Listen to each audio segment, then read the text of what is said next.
This channel does not promote any violence, harmful, or illegal activities. All content provided by this channel is meant for an educational and information purpose only.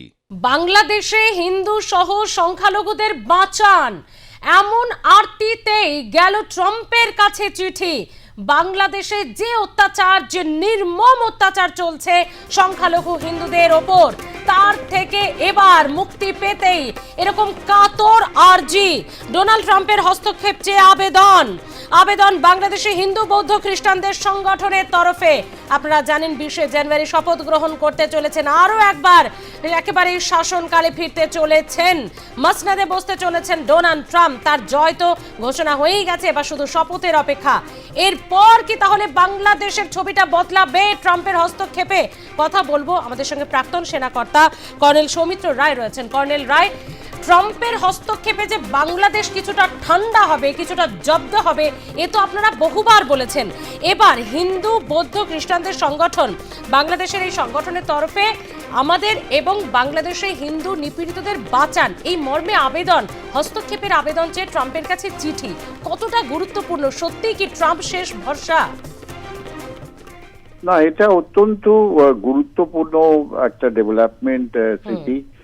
দেখো, প্রথম কথা হচ্ছে যে হিন্দু, খ্রিস্টান, Buddhist, শিখ, যত minority community world over, মানে বিশ্বব্যাপী যত মাইনরিটি কমিউনিটি আছে, তারা কিন্তু খুব মানে not only heart but shocked যেভাবে বাংলাদেশে এই মাইনরিটিসদের ওপর অত্যাচার হচ্ছে, মাইনরিটিদের উপর যেভাবে তাদের মন্দির, তারপর গির্জা, তারপর বুদ্ধিস্ট এরিয়াতে তারা ডিস্ট্রাকশন চালিয়েছে, তাদের হত্যা করা হচ্ছে, তাদের ওখান থেকে এরকম ট্রিট করা হচ্ছে যে যাকে এথনিক ক্লিনজিং বলা হয়।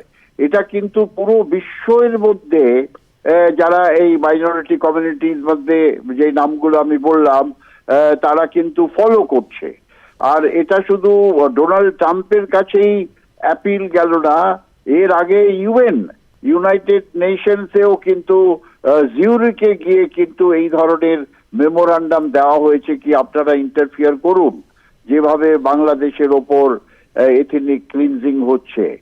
তা এটা অত্যন্ত গুরুত্বপূর্ণ ব্যাপার। এটা একটা প্রেশার নিশ্চয়ই বাংলাদেশের এই ইন্টারিম গভর্নমেন্টের ওপরে পড়বে। তারা ইগনোর করতে পারবে না ডোনাল্ড ট্রাম্পকে, তারা ইগনোর করতে পারবে না ইউএনও কে। আর এই যে বৈষম্য বিরোধী ছাত্র আন্দোলন যারা বলছে, তাদের তো কোনো স্টেটাসই নেই। তারা বৈষম্য কথাটাই যেভাবে তারা আরম্ভ করেছিল, সেটা তো অন্যভাবে টার্ন নিয়ে নিল। কোটা নিয়ে আরম্ভ করেছিল এরা, তারপর সেখানে হাইজ্যাক করে ঢুকে পড়লো বাংলাদেশের বিএনপি অ্যান্ড যত কট্টর ইসলামিক সংগঠনগুলো আছে।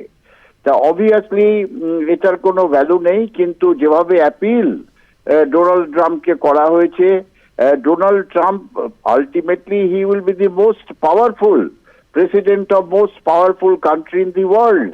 বাংলাদেশ তাকে ইগনোর করতে পারবে না। সেই জন্য আমার মনে হয় এটা অত্যন্ত একটা গুরুত্বপূর্ণ ডেভেলপমেন্ট। আর বাংলাদেশের ইন্টারিম সরকার এই নিয়ে অলরেডি চিন্তা ভাবনা করতে শুরু করেছে। আমাদের দেখতে হবে, ওয়েট অ্যান্ড ওয়াচ, কালকে ওরা কি ঘোষণা করে।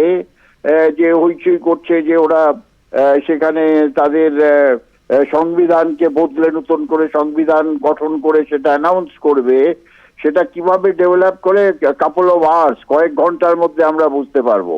কিন্তু ডোনাল্ড ট্রাম্পকে এই যে অ্যাপিল, এটা অত্যন্ত গুরুত্বপূর্ণ একটি আপিল।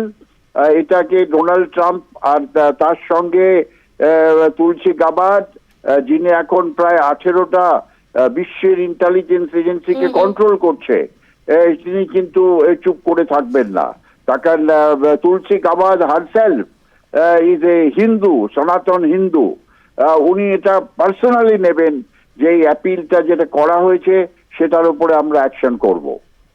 ধন্যবাদ কর্নেল রায় আমাদের সাথে কথা বলার জন্য।